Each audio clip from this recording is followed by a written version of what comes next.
104.3 FM Band, Radio Pilipinas, Radio Publico, and The Capital. Ang boses ng Pangulo. Sabay na maghahatid ng serbisyo sa mamamayang Pilipino in the new era of collaboration. Banda mula sa iba't ibang bahagi ng bansa. Radio Pilipinas, Radio Publico, sa 104.3 The Capital. Radio Pilipinas is on Viber. Viber. One tap and swipe. Nandyan na lahat. Receive credible news and information. Pati mga trending topics at videos, sure na meron dito niyan. Stay on track With Radio Pilipinas on Viber. Pick up real news. Catch the latest and biggest stories. Search Radio Pilipinas on Viber and hop in to our community.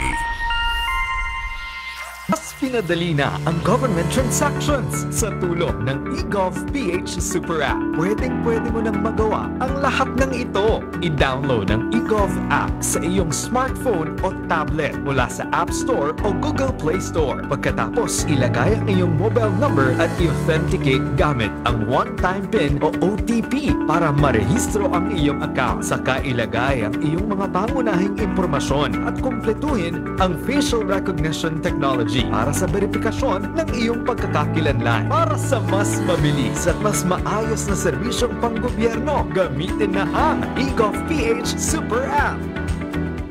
Ang inyong tulay sa himpapawid ng serbisyo publiko. Ang Presidential Broadcast Service, Radyo Pilipinas, Radyo Publico. Radyo Pilipinas. Radyo Publico. Kinilala ng pang-international at prestigyosong Asia-Pacific Broadcasting Plus Awards 2025 para sa kategorya ng Government Streaming. Ito ay dahil sa epektibo nitong pagsasanib ng mga tradisyonal na media tulad ng telebisyon, radyo at print para masabayan ang mabilis na pag-inog ng mundo ng digital at social media tungo sa mas epektibong paghahatid ng mahahalaga at napapanahong mga impormasyon sa mamamayang Pilipino.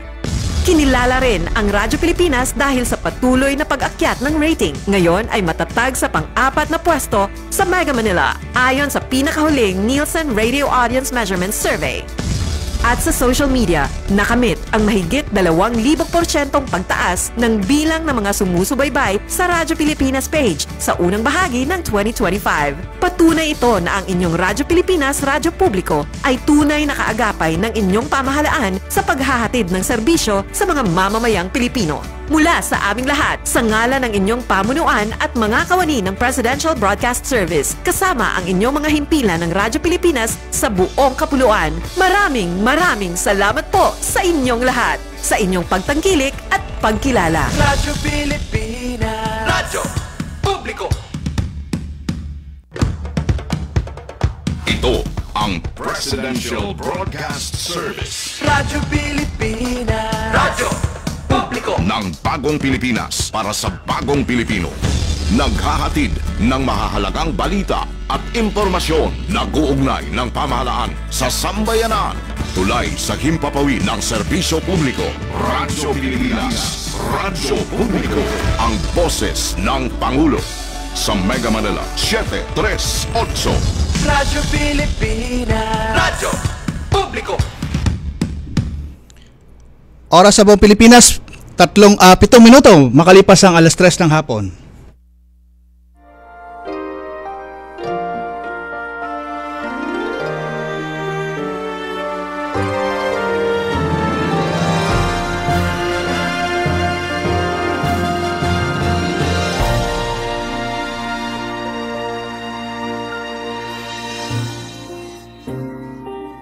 Isang magandang hapon po sa inyo lahat at welcome po tayo sa ating programang Kalinga Hatid ng Red Cross dito po sa Radyo Pilipinas, Radyo Publico. Ngayon pong ika-15 ng buwan ng Hunyo, taong 2025. Happy Father's Day po sa lahat po ng mga tatay at sa inyong mga haligi ng tahanan. At syempre, yan ang ating isa sa mga talakayan ngayong hapong ito. Tayo ay may mga makakapanayam tayo ng mga sinatawag nating ulirang ama ng Philippine Red Cross At maya po lang yan tayo ay hanggang 4:00 po tayo ng hapon at inanyayahan namin kayong mag-like and share sa ating Facebook page, Radyo Pilipinas, Radyo Publico Facebook page at Kalinga Hatid. Tayo po ay mag-like, comment and share sa ating talakayan ngayong hapong ito. Siyempre, nais nating pasalamatan ang bumubuo ng ating programa. Siyempre, mula sa Presidential Communication Office, si Secretary J. Ruiz, ang ating direktor ng Presidential Broadcasting Service, si Director Fernando Sanga, si Sir Dindo Amparo. Sir, happy Father's Day po sa inyo ha. At sa ating station manager, Sir Alan Alanige, si Sir Ray Sampang, at sa ating technical side, Sir Oli Lopez at si Ma'am Joy Timidan. At syempre kasama rin po natin dito si Sir Maki. At sa atin sa Philippine Red Cross, ang ating Chairman and CEO Richard J. Gordon, kasama yan ng iba pang Board of Governors at ng ating Secretary General Dr. Gwen Pang. Kasama yan ng ating mahigit 100 chapters ng kanilang mga administrator, Red Cross 143 volunteers at Red Cross Youth. Okay, di na natin patatagalin makakasama na po natin via Zoom ang ating laging kasama dito sa ating programa. Walang iba, Governor Corazon Alma de Leon. Ma'am Cora, good afternoon po. Magandang hapon sa inyong lahat. Unahin ko ang balita ay nanggaling kay retired Chief Justice Hilarion Davida Jr. Nababasahin ko ang kanyang message. On this blessed morning of this beautiful Sunday, on the 15th of June 2025, let this be the prayer of each one of us. O most Holy Trinity, the Triune God, the God of life and love, I pray, please let this be a day of blessings, grace, happiness, joy, and of peace. With me as a faithful instrument of your love, mercy, and compassion, may all that I say and do today and always be for your greater honor and bring your healing and peace to those who need them. May my every prayer be answered with your hope and glory. I place myself entirely in your loving hands, O most Holy Trinity, to use as your instrument today and always. Amen. Happy Father's Day to all fathers. May the Holy Trinity bless you more. At tamang-tama, ang dalawang bisita natin ay nandito ng pangalan pero wala pang picture. Si Mr. Chotimo Lulu Mendiola, volunteer father, volunteer driver for 6 years of the PRC Bulacan chapter. Pwede na magpakita, Mr. Chotimo Mendiola. Magandang hapon po sa inyo. Magandang hapon, sir. On-cam po tayo. Mag-on-cam tayo. Oo. Siguro magpakilala kayo bilang volunteer at ano po ba ang inyong kasalukuyang trabaho, Mr. Chotimo? Sa ngayon po wala at ako ay nagbo-volunteer pa rin po sa Red Cross bilang driver. Galing. Kayo naman, may pamilya kayo. Ilan naman ang inyong anak? Naging anak ko po ay 4 at napagtapos ko naman po lahat dahil po sa pamamagitan ng pagpasok ko sa Red Cross bilang volunteer. Ang galing naman. At ngayon, nandito na rin si Roberto Mamano.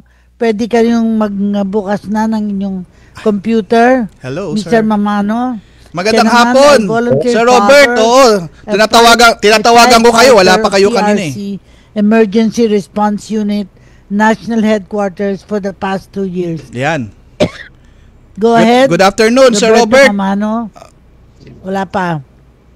Wala pa siya, ma'am. Si Sir. Andyan na. Mag-mute ka. Naka-mute ka yata. Paki-unmute mo yung... Nakalagay lang R. Ay, mag-on-cam ka, Sir Robert. Sir Robert. Po. Mag-on-cam ka. Kasi naka-duty ka ba ngayon? Diyan sa ating Ayan na. Ayan, naka-duty po yata siya, Gob. Mag-greet ka muna, Roberto Mamano. Naka-duty yan, Gob. Ang magandang hapon po sa lahat ng mga nakikinig, ating impilan. Ganun din po, maraming magandang hapon din po sa inyo, ma'am, mga sir, dito sa Philippine National Red Cross. Mr. Mendiola at Mr. Mamano, bakit naman sa Philippine Red Cross sa'yo naging isang volunteer? Si Mr. ano muna? Mapahina po kasi audio ko. Mr. Mendiola muna. Ako po ay nagsimulang mag-volunteer noong 2003. At ako hanggang 2009 bus volunteer. Bali po 6 years. Tapos Na-hired po ako ng 2009 to 2021. Bali po, inabot ng 12 years. Ngayon po ay balik ulit as volunteer. Dahil retired na nga po. Yun, nung una, pinili ko pong mag-volunteer dahil malaking tulong din po sa pamilya ko, yung daily allowance as driver. Pero habang tumatagal po, parang nararamdaman ko na iba yung fulfillment na naibibigay ng pagtulong sa mga nangangailangan. Kaya tumagal ng mahigit 20 years ako sa PRC. Yes. Kahanga-hanga naman. Ano naman ang pakiramdam nyo? Kasi nasabi nyo na yan. Ano pakiramdam nyo bilang isang volunteer sa Philippine Red Cross? Kasi matagal na kayo Opo. Sa Bulacan, hindi lang kayo sa Bulacan chapter, ano? Bulacan po. chapter. Bulacan chapter yan. So, anong pakiramdam nyo bilang volunteer? Siyempre po, nakaka-proud at nakakataba ng puso. Sa tuwing, siyempre po, mga kailangan natin tumulong sa mga nangangailangan. Na kahit hindi naman ako mayaman, nakakatulong ako sa serbisyong kaya ko. Paano nyo naman hinahati ang inyong panahon sa inyong oras para sa PRC, trabaho at sa pamilya na kayo ay haligi ng tahanan? Opo. Ngayon pong nagbalik volunteer ako since 2022 kasi 2021 nagpahinga lang muna po ako ng mga 1 year at maswerte naman ako kasi nabigyan ulit ako ng chance na bumalik as volunteer. At medyo malaking tulong na iintindihan ng pamilya ko itong side sa passion ko. Pati po ng mga anak ko, ng mga volunteers din noon. Kaya kabisado na nila yung flexibility ng oras ng pagiging volunteer. So ako ay nagpapasalamat sa inyong pananaw na yan at saka na-appreciate ng mga anak nyo. Opo. Babalik ako kay Mr. Roberto Armamano. Siya ay firefighter of PRC Emergency Response Unit ng National Headquarters for the last 2 years. Bakit naman nyo naisip at na mag-volunteer sa PRC, particularly sa Emergency Response Unit? Go ahead, Mr. Mamano. Pakibalik. Nakamute ka, Sir Robert. Baka nakamute. Pakiayos mo lang yung audio mo. Sir Robert, narinig mo kami? Nawala na yata Anyway, go. Sige. Apo, ituloy na lang muna natin. Mr. Mendiola, kasi mahaba pa yung aking tatanungin sa kanya. Kapag may natutulungan ba kayong mga tao, ano ang pakiramdam nyo, Mr. Mendiola? Siyempre po, masarap sa pakiramdam, lalo na kapag pinasasalamatan ka ng mga taong natulungan mo. Nakakataba ng puso kasi alam mo, nakakagawa ka ng tama. Yun po. Napakalawak ko ng Bulacan, Pero unang-una, saan kayo nakatira at paano nyo natutugunan ang pangangailangan ng Red Cross sa Bulacan? Bali po, ako ay nakatira dito sa malapit lang po sa aming chapter. Sa chapter, Sa Malolos. At taga Malolos kayo. Malolos. I see. Nakabalik na si Roberto Mamano, bilang volunteer firefighter pala, ano-ano ng mga sunog in the last couple of years na na-engage kayo, Ma'am Roberto?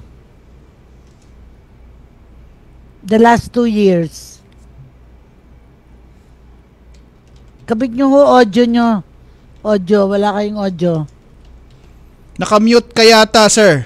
Wag ka mag-unmute kung para dire-diretso lang. Sir Robert. Alam nyo ba ang pipindutin? Para may boses kayo? Meron na po. Ayan, okay na. Meron na. Okay. Anong pakiramdam nyo bilang isang volunteer? Narinig nyo, Ma'am Roberto? Anong pakiramdam nyo bilang isang volunteer? Masaya naman po kahit ano na medyo mahirap pero lalo nakakatulong nangangailangan hindi rin pong wala naiibsan po yung hirap namin patulong po sa kanya. Saan sunog na kayo na nagkaroon ng aksyon in the last couple of years? Saang mga sunog? Marami na po. Hindi po kami dito sa Quezon City, Mandaluyong, Hila. Mandaluyong? Opo. So, katulad din ng tanong ko kay Mr. Mendiola, paano nyo nakahati ang katawan ninyo bilang isang volunteer at sa trabaho ninyo at sa pamilya na kayo ay haligi ng tahanan? Paano nyo nakahati ang panahon ninyo, Ma'am Roberto?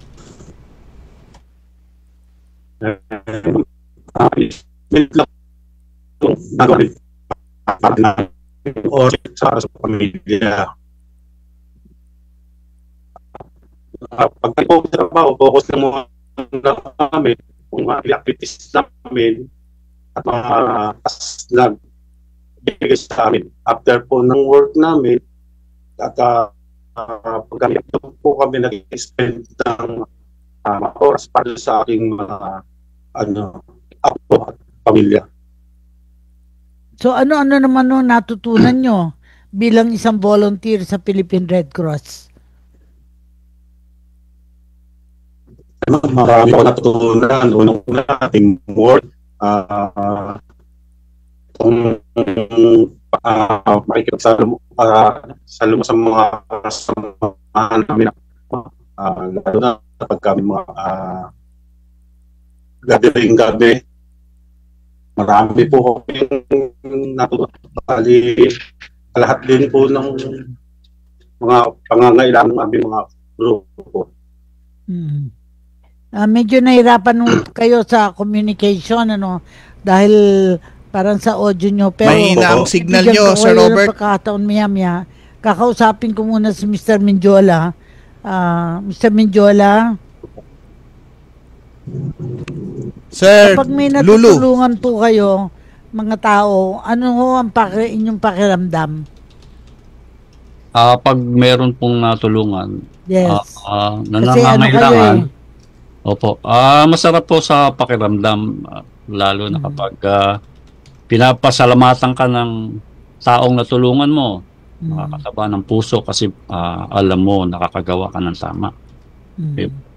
Nais kong pasalamatan ang inyong may bahay at mga anak. Pakisabi nyo yung kanilang mga pangalan dahil hindi ho naman kami matutuwa na nagtatrabaho kayo, hindi namin nakilala ang inyong may bahay at mga anak. Pakilala nyo sila sa atin para marinig sa publiko sa pamagitan ng Kalinga Hatid ng Red Cross ang mga pangalan nila para pasasalamat na rin, Mr. Mendiola. Opo, ang aking pong asawa ay si Alma Mendiola. Naku, kapangalan ko po pala. Alma din pala. Kapangalan niyo po. Alma ako. Opo. Alma Mendiola, yes. Mga anak po ninyo. Ang mga anak ko po ay apat. Ang pinakapanganay po ay si Charmaine. Siya po ay may asawa na rin. At ang pangalawa ko po ay si Denise. Siya po ay dating volunteer ng Red Cross din sa IHL. Tapos ang pangatlo po ay si Tommy Roberto Mendiola. Nag-iisa pong lalaki at ang bunso ko po ay si Thea Mendiola. And lahat po sila ay nakapag-aral, nakapagtapos. Opo, sabi ninyo. Nakapagtapos po dahil sa Red Cross. Naitaguyod ko po sila lahat. Pero si Mrs. nyo, ano naman ang pangalan niya? Tanong ang trabaho, nagkatrabaho pa siya? O nasa bahay lamang? Ano lang po, plain housewife lang po. Dito lang bahay. Maganda hong pagkakilala namin sa kanila at babalikan natin sana Ma'am Roberto, maganda na yung audio. Yung pakilala nyo din ang yung asawa ng mga anak. Go ahead. Ang pangalan po ng aking asawa ay si Rosario Mamano. Okay. Kami po ay nabiyayaan ng apat na anak, 2 babae at 2 lalaki. Dito, kasama ko rin po siya dito sa bahay namin, dito sa 606 Barangay San Jose, Naluyong. At yung dalawang kong lalaki at ang 2 kong babae, yung pangalan ko po ay Susan Beth. Kasi nakalagay dito na 2 years pa lang kayo nagvo-volunteer. Tama po ba? Before that, ano po yung inyong trabaho? Bago kayo naging volunteer? Dati po akong OFW sa International Airport. Okay. At po doon, na-transfer po ako ng Riyadh bilang isang fire safety officer sa Yamama Palace, kung saan po doon ginaganap ang meeting ng mga iba't ibang bansa po. Nakabiyahe kayo sa abroad. Oo, tama. Okay. Apo. Kasi bilang firefighter, nakikita nyo yung problema natin sa mga sunog, yung kakulangan ng kahandaan ng mga komunidad para ma-prevent sila ang fire. Ano po ang masasabi nyo dito? May improvement na po ba ang ating Bureau of Fire para pag-orient sa mga lalo na yung dikit-dikit na bahay para huwag silang makasunog? Meron na hubang effort para dito? Go ahead. Dapat po mas po sa kanila yung pagtuturo sa mga komunidad natin, lalo na para yung ng summer season. Dapat focus sila talaga na matulungan lahat, hindi lang dapat po barangay at pati sa mga school ng mga dapat makikita sila ng mga misulo. Ang isa po namin pinopremisa po kasi pag kami mag-responde po kami, dapat po may mga visible na list na nakikita. Kasi ang nangyayari po, nagiging minsan natututukan kami ng baril, kaya naambahan kami ng kutsilyo o inaano yung mga host namin. Sana po yun yung magiging nila, magkaroon ng mga visible agad ng mga authority para ma-aware yung mga ganong klase. Yeah. Tama ho kayo. Pero alam ko na to Chairman Gordon, talagang ini-equip natin ang ating mga chapters, lalo ng ating, kasi kayo ay nasa national headquarters, para matiyak na pagre-responde ay karakaraka makakarating. Sa inyo bang palagay ano ang pakiramdam nyo sa pagiging volunteer sa Philippine Red Cross, Mr. Mamano? Ano po, ma'am? Mapakili po. Masaya kayo dahil nakakatulong kayo, no? Oo. Balik tayo kay Mr. Menjola. Kasi nakalagay volunteer driver. So, ibig sabihin ang binibigay lang sa inyong allowance? Tama po ba? Sapagkat bilang volunteer, hindi regular paid staff? Allowance lang po. Sa allowance. So, sa palagay nyo, yung allowance na yon ay nakatutugon naman sa inyong pangangailangan? Opo naman. Nakakasugo naman po. Sa ngayon po, yung mga bilihin natin medyo mataas, pero nakakasugo naman po. Kopkora. Edison, kailangan na mag-break? Apo. Magbigay na po tayo break sa mga... Break muna tayo. Apo. At pakiayos mo yung audio mo, Sir Robert, at maghanap-hanap ka ng maayos na signal para hindi putol-putol ang iyong audio. Medyo hindi maganda ang iyong audio pag nandito tayo sa ere. So magbabalik tayo sa ilang mga paalala at meron tayong mensahe mula sa ating butihing Chairman Gordon dahil kahapon po ay World Blood Donor Day at meron din po tayong balita maya-maya lang. Magbabalik po tayo. Sa paglulunsad paglunsad ng Brigada Eskwela 2025, siniguro ni Pangulong Ferdinand R. Marcos Jr. na mas malawak ang suportang ibibigay ng pamahalaan para sa mga guro na kanyang itinuturing bilang mga bayani. Para sa akin, kayo yung mga talagang hero. Susuportahan namin kayo. Hindi lamang sa financial support, kung hindi, pati na sa mga retraining. Ito nga, yung pinabawasan nating administrative duties, yung mga ganyang klase para makapagturo kayo ng mabuti. Taus-puso ring pinasalamatan ng Pangulo ang ating mga guro para sa kanilang dedikasyon sa pagtuturo. Kaya maraming salamat sa tulong ninyo at sa lahat ng tuturuan ninyo mga kabataan, napakalaki ang utang na loob nilang lahat at namin lahat sa inyo, mga teacher. Para sa iba pang mga balita at impormasyon, manatiling nakatuto. Tapat sa pag-uulat. Radyo Pilipinas. Radyo Publiko 738.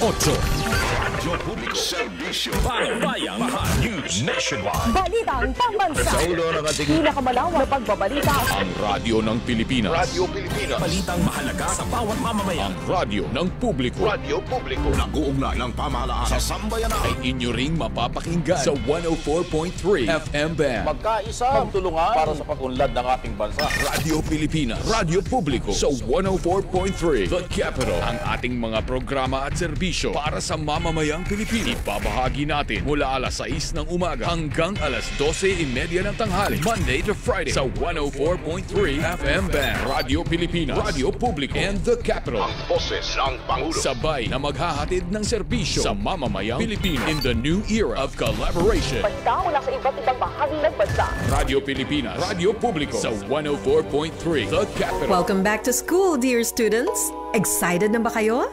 Hooray for the new lessons, new classmates, at new challenges. We wish you all the best this new school year. Have fun, pero syempre, stay focused sa studies. At sama-sama tayo sa Bayang Bumabasa.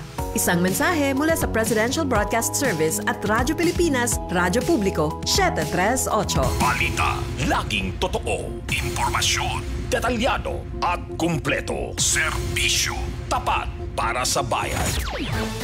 Ito ang Presidential Broadcast Service. Tumutugon sa tawag ng pagkakaisa para sa bagong Pilipinas. Bagong Pilipinas. Tapat sa pag-uulat. Radyo Pilipinas 1. Radyo Pilipinas 738 AM. Magandang araw mga kababayan. Ito po si Gordon Sherman ng Philippine Red Cross. Ngayong buwan na ito, magko-culminate yung tinatawag natin World Blood Donors Day. Ang kahalagaan nito ay mapaalalahanan ang buong madla na napakahalaga na magbigay tayo ng dugo. Puno, kaya bibigay niyo ng dugo, yun ang magsisave sa inyo o sa mga mahal niyo sa buhay sa mga darating na panahon. Ang Red Cross po, siya nagsimula ng blood donation dito sa Pilipinas sa tinatawag nating first blood bank in 1947. At nung mula noon, we now have over 109 blood banks in the country na talagang kumukuha ng dugo palagi para palagi hindi masisiro ang sino man hihingi. Tatawag lang kayo sa 1158, makakakuha kayo ng dugo. At kung wala kayo pera, meron tayong Blood Samaritan Program. Sinasabuhay po namin sa pangahamon ng panahon at ng pagkakataon sa mga tao na nangangailangan ng dugo. Pero ang pinaka-number 1 na kailangan ay yung magbibigay ng pusang loob sapagkat sila may malasakit at talaga may tao. So ngayong araw na ito, hinihimo ko kayo, hinihikayan ko kayo, na kayo ay sumali sa anumang chapter ng Red Cross Red Blood Bank o doon sa mga regular blood collection natin na ginagawa para hindi tayo nauubusan ng dugo. Hindi pa naman nauubusan ng dugo ang Red Cross kahit na kailan. Palaging may naibibigay tayo. Ako lamang, gabi-gabi may tumatawag sa akin. Kahit anong oras ng gabi, sinasagot ko sapagkat mahalaga at ayokong ma-stress yung mga taong nangangailangan at naghahanap ng dugo. So, sa tulong ninyo, may bibigay natin ng tulong sa mga pangangailangan ng tao para mabuhay at humaba pa ang buhay. At bibigay kayo, kahit hindi nyo alam kung saan pupunto, pero alam ninyo, nakatulog kayo. Magandang araw sa inyo muli.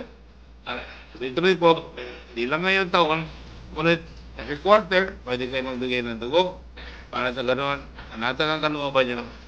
Pagka marami tayong dugo, parating mabubuhay, tao at mababawasan ang problema ng mga taong may sakit at pangangailangan. Thank you very much. God bless you. Mabuhay Pilipinas. Mabuhay Philippine Red Cross.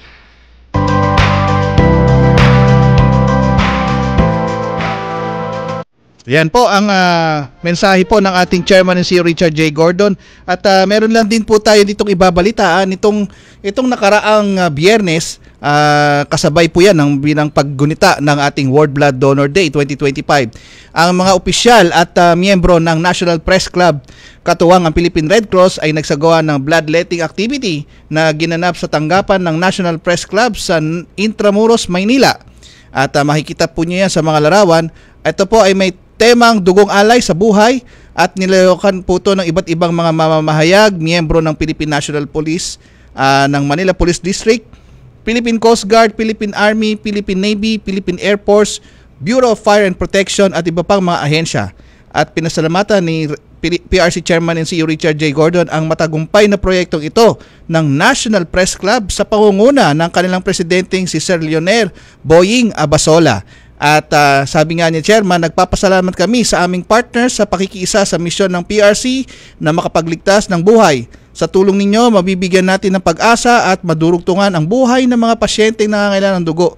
Mabuhay kayo, mga bayaning blood donors. Yan ang sabi ni Chairman Gordon. Samantala, nanawagan naman si Secretary General Dr. Gwen Pang sa mga blood donors na ibahagi ang kanilang dugo upang punan ang pangangailangan ng bansa sa dugo.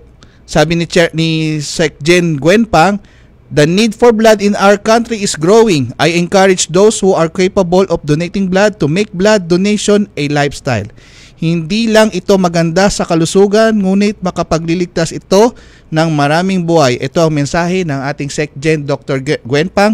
At maraming salamat sa mga chapters din po nakiisa kahapon sa ating World Blood Donors Day. Isa, hindi ko na mababanggit, pero ang isa sa mga nakita ko, ang Negros, Bacolod, kila Gov J. Halandoni, kay sa Ilocos Norte, sa Malabon. Ayan po yung mga nakita natin na mga nagsagawa, at syempre sa atin sa National Headquarters. Gov Cora? Nais nating ipagpatuloy ang pagiging isang volunteer sa Philippine Red Cross. Siyempre, ang unang tanong, ano yung natatanging karanasan ninyo na hindi nyo makakalimutan sa pagiging isang volunteer? Balikan natin si Mr. Chotimo Mendiola, tapos balik ulit tayo kay Mr. Roberto Mamano. Ano yung natatanging yung karanasan? Parang unforgettable experience as a volunteer sa Bulacan chapter. Go ahead. Opo. Siguro po ang masasabi kong mga karanasang hindi makalimutan na yung pag-rescue at pag merong mga disaster, ganyan,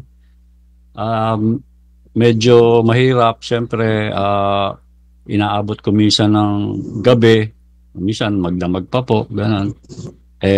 Iyon, mabuti naman po nalampasan at kumisan nga po parang hinahanap-hanap pa din, ganon, parang gusto pang mas makatulong, ganon po. Yes. Si ano naman, Mr. Mamano, kasi 2 years pa lang kayo, pero as a driver, talagang ang dinadrive nyo ba emergency vehicle? Anong dati po, pero ngayon po hindi ako nagdadrive. So ano ngayon kayo bilang volunteer? Bali, tipo ako dito sa grupo namin. Sa safety. So bali nagte-training kayo sa mga staff, no?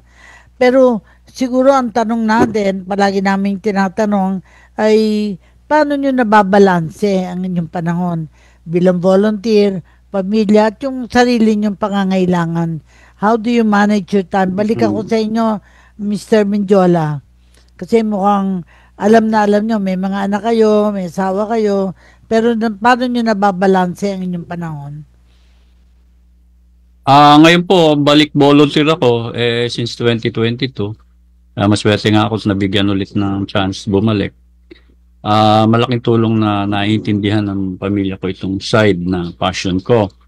Pati ng mga anak ko, ng mga volunteer dyan naman noon, kabisado na nila yung flexibility ng oras ng pagiging volunteer. Walang oras yan. Basta kahit anong oras, kailangan pagka merong disaster or responde, kailangan lagi kang naka-on call or naka-alerto. Kasi nga, volunteer driver kayo for 6 years sa Bulacan chapter. Siyempre, kasama dito yung mga aksidente na hinaharap ninyo na kailangan nandun ang Red Cross. Meron ba kayong natatandaan karanasan na hindi nyo makakalimutan? Yun pong siguro yung pag-responde sa sa aksidente. Yun po sa aksidente po sa mga highway ganyan. Yung specific na hindi nyo makakalimutan. Meron kayong natatandaan na parang kagimbal-gimbal na karanasan ninyo na nalagay sa alanganin ang buhay nyo. Yun po, yung makita mo po yung talagang mga na-aksidente na palunos-lunos din po yung itsura. Siyempre nung unang-una ko pa lang pong mga responde, gano'n na rin po yung nakita ko. Yun po yung hindi ko makakalimutan na experience. Therefore, nasanay na kayong makakita ng mga ganon. And therefore, hindi na kayo... Tagalan to. Oo. Hindi na kayo natatakot o tinatakbuhan. Sa una lang po, sa una. Pero sanay na rin po Si Mr. Mamano naman, ang tanong ko sa inyo, nagkaroon na ba kayo ng talagang challenge sapagkat 2 years lang kayo, no? Nagkaroon na ba kayo ng challenge parang kanasang hindi makakalimutan sa Bulacan? Hindi, sa National Headquarters siya. Sabi po, hindi po nagagawin ng Bulacan. Last year, nagkaroon po ng typhoon. At napalami sa... Yan ba yung Typhoon Karina? Yun po. Karina yan. Sabi po, bumaha po ng malalim. Nagkataon, kahit may dalawang bangka, may motor, hindi po kami makapenetrate na loob kasi nga po sinalo po nga po yung mga paleta, mga basura, mga kahoy. Kahit nga sabi namin, yung kukunin namin na doon, nahihirapan po kayo talaga. Kasi kahit magaling ka naman kung may sasalubong po sa yung kahoy na makalpeta, tatangayin ka. Talagang iiwan kayo. Yes. Kasi po na pwede ikaw pa yung i-rescue, imbis na ikaw mag-rescue. So, kinakailangan din kayo mag-ingat. Kaya kinakailangan din kayo mag-ingat kasi rumiresponde din na kayo, hindi pwedeng kayo din ay ma-aksidente. Kailangan mag-ingat din kayo. Ang kaligtasan nyo din ay napakahalaga. Nagkaroon na ba kayo ng ganong karanasan na natakot kayo o kaya masyadong grabe? Sabi nyo, sa baha ba yun sa inyong karanasan? Kasi firefighter kayo. So, naisip ko, hindi lang fire ang ina-address nyo. Pati sabi nyo nga, mga baha, mga iba, mga kaguluhan. Ano yung hindi nyo makaranasan yung hindi makakalimutan sa Bulacan? Sa National Headquarters. Iba po sa Bulacan. Dito lang po kami Manila. Tsaka kasi sa national ho kayo So now that means dito sa EDSA kayo. Depende po.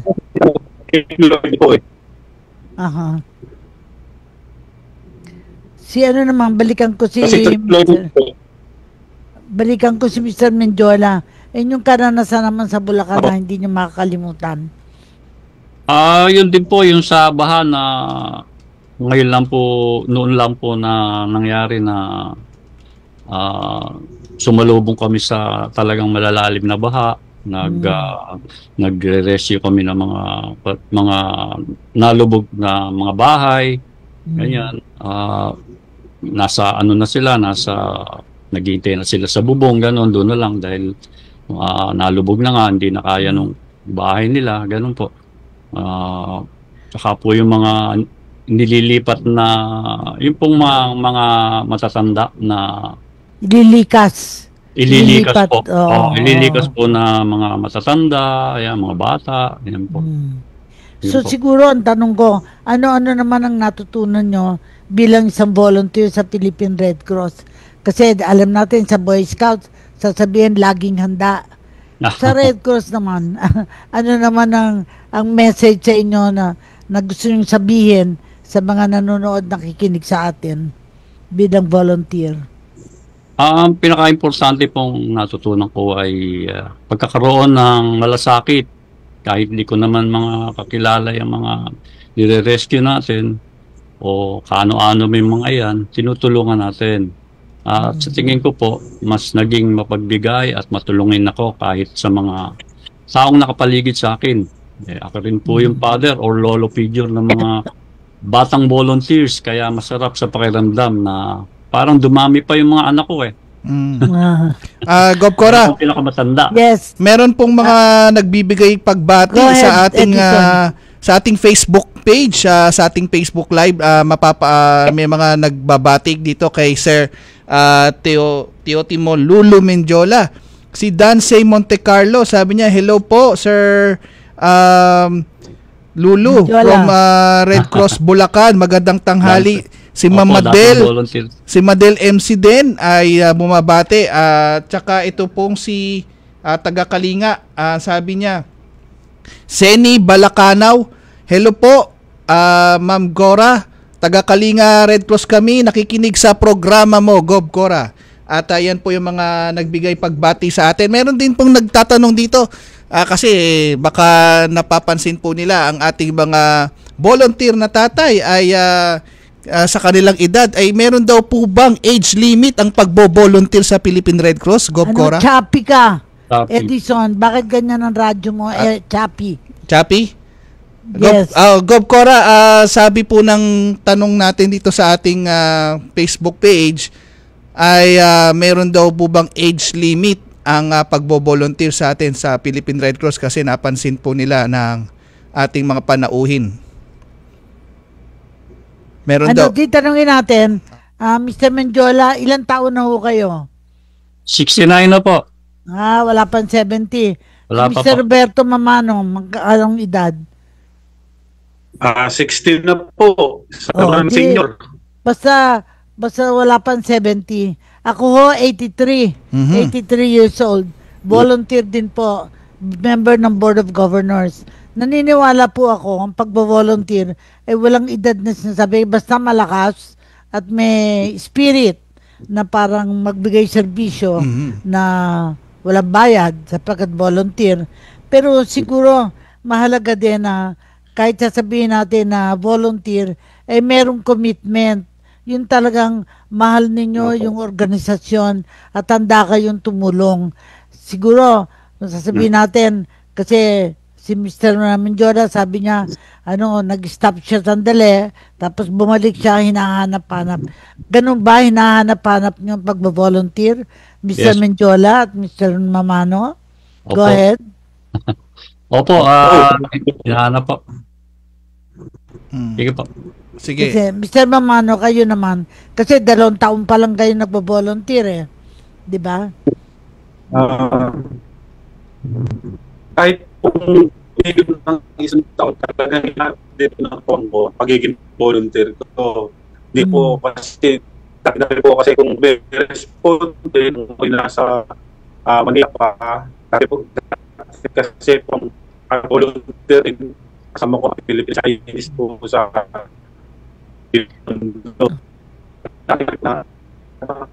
party nung ang medyo pabalis na daw. So, Mr. Mendiola, kayo naman, ano ang panawagan ninyo sa mga nanonood nakikinig sa atin ng kahalagahan ng pagbo-volunteer? Ang kahalagahan po ay depende rin po sa ano kasi yan sa tao. Meron kasi talagang nasa puso nila yung pagtulong at kung talagang nasa puso nyo, pwede naman kayong dito sa Red Cross, mag-volunteer. Hindi naman kayo magsisisi dahil nakakatulong tayo sa ating kapwa. Magandang prinsipyo yan na sana sa kaibuturan ng puso ng mga nanonood sa atin, maisip nila. Malakas pa naman ako. Talagang hindi ho pwede yung pagbo-volunteer sa mahina ang loob, mahina ang katawan, at ang isipan hindi naman mahalaga yung pagbo-volunteer. Sa totoo po ay napakahalaga po ng pagbibigay sa serbisyo na hindi inaalintana ang kaperahan dahil hindi naman lahat ng serbisyo mabibili ng pera. Ang masasabi ko po na sa ngayon ay bakit ang organisasyon kagaya ng Philippine Red Cross ay talagang kailangan ng volunteers. Mr. Menjora, sa iyo muna at later si Mr. Mamano. Bakit natin kailangang maraming volunteers sapagkat ang mga Pilipino ay maraming pangangailangan? Go ahead, Mr. Menjola. Opo, sa ngayon po kasi kailangan natin ng mga volunteer kasi maraming nangangailangan ng tulong natin. Kailangan natin ng mga nurse, mga medtech dyan sa ating mga services na sa blood services tsaka sa CHNS. Kailangan natin ng mas marami pang volunteer kasi pag maraming volunteer, mas marami pa tayong matutulungan at mabibigyan ng mga tulong galing sa Red Cross. Yun po. Mr. Manano, ano naman ang pananaw nyo tungkol dito? Sa atin po, kung tayong mag-isip ng sino iba po ang ginagawa nila, volunteer, hindi po volunteer. Yung ibang sa palad, makapasok sila sa ganitong organisasyon, po na yung ginagawa nila. Hindi po ganun. Dapat sincere sila nung pumasok sila bilang isang volunteer, papalan nila kung ano talagang nararapat. Kailangan din po natin mag-recruit gaya ng ginagawa ko. Pag kami nakikita ko mga house to house na mga estudyante, sinasabihan ko sila, try yung apply sa Red Cross para yung makatulong talaga ng maayos. Hindi lang yung intern din kayo, pwede naman kayo mag-intern sa Philippine Red Cross. Kaya nga po, pinag-ano rin ako hanggang maaari yung mga estudyante, baka pwedeng makakuha tayo ng willing talaga na mag-volunteer. Tama ho kayo. Hindi pwedeng ang volunteer natin pag hindi na pwede, wala tayong nainganyo.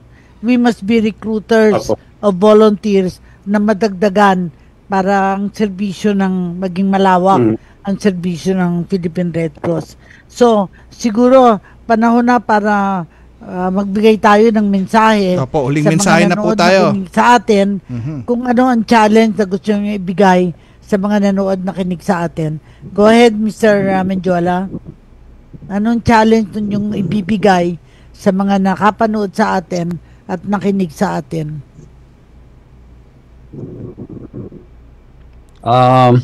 Hamon. Anong hamon nyo sa kanila?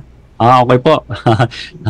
Hinahamon ko po kayo lahat na ating magigiting na mga kasamahan at mga gustong mag-volunteer na panahon na siguro para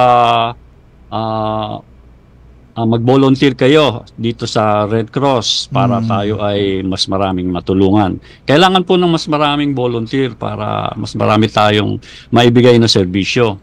Yun po. Okay. Po. At kailangan din sa volunteer ay matuto, may kaalaman. Opo. Para ang pagsiservisyo ay dekalidad. Kasi Opo. hindi lang to na basta volunteer in name, kailangan volunteer talaga serbisyo. Ayan. Ikaw naman, Man Roberto, anong panawagan ninyo sa mga nakapanood sa atin? Ang panawagan ko po sa mga nanonood sa atin, maghihikayat po natin na maging volunteer sila. Huwag po sila matakot na pumasok sa pagiging volunteer. Ay pagdating po naman nila dito sa atin sa Philippine Red Cross, meron naman po magtuturo sa kanila. Sa pagtuturo natin sa kanila, magiging po ang ating samahan at makakarami pa tayo na ma-i-recruit. Para sa ganoon, dumami ang ating pangangailangan silang volunteer at hindi lang sa national chapter, kundi sa lahat ng ating mga chapter sa mga probinsya. Kasi mas kailangan nila ng okay. Sige. Okay, maraming salamat, Sir Robert. Opo. Pwede mong ulitin ang message ni Chairman Gordon para ending natin? Opo, pero wala na po tayong time siguro sa susunod. Opo, sa susunod na lang po. Opo. Ano na lang? Last message sa po, akin yung prayer for the nation na lang, uulitin ko, Lord, let me be the change I want to see, to do with strength and wisdom all that needs to be done and become the hope that I can be. Set me free from my fears and hesitations. Grant me the courage and humility. Fill me with spirit to face the challenge and start the change I long to see. Even if I'm not the light, I can be the spark in faith, service, and communion. Let us start the change we want to see, the change that begins in me. Ito yung hamon ni Mr. Chotimo Menjola at hamon din Mr. Roberto Mamano na mag-volunteer po tayo. Bigyan natin, palakasin pa natin ang Philippine Red Cross sapagkat napakalaga po ng ginagawa ng Philippine Red Cross as auxiliary to government. Maraming sa inyong salamat sa inyong pakikinig at aasahan namin tuwing linggo 3 to 4 ay bukas po ang ating programa Kalinga Hatid ng Red Cross. Go ahead, Edison. Opo, at maraming salamat sa ating mga panauhin ngayong hapon ito. Si Sir Roberto Mamano, ang volunteer father po natin sa National Headquarters. Isa po siyang firefighter for 2 years, volunteer. At si Sir Chotimo Lulu Menjola, volunteer father ng Philippine Red Cross Bulacan Chapter. At marami na nagpapabati sa iyo dito. Basahin ko lang muna mabilis si Brother Jeff Paurilio, mabuhay ang Philippine Red Cross Bulacan Chapter. At sinabi niya na may MBD ka pa daw bukas, Brother Sir Lulu. At sabi din po ni Dance Montecarlo, age is just a number. Basta po passion po natin tumulong, wala pong edad na pinipili. At sabi din po ni Ideal Amelag, hello po Sir Lulu. At itong si Ma'am Madel MC, ayan, sabi nga may bloodletting ka pa bukas Sir Lulu dyan sa inyo sa Bulacan Chapter. At yan na po ang ating programang Kalingatid ng Red Cross sa Radyo Pilipinas, Radyo Publiko, ngayon pong Father's Day, June 15, 2025. At batiin din po natin ng happy birthday si Sir Charles Cancino. Yan po ang anak po ng ating dating host po dito sa ating programa. Happy birthday, Sir Charles. At susunod na po ang pagbabalita hatid ni Sir Albert Sebastian at kasunod po yan ng programa ni Vance Fernandez. Nakakarating lang, Pulso ng Pilipino, 3 minuto bago mag alas 4 ng hapon.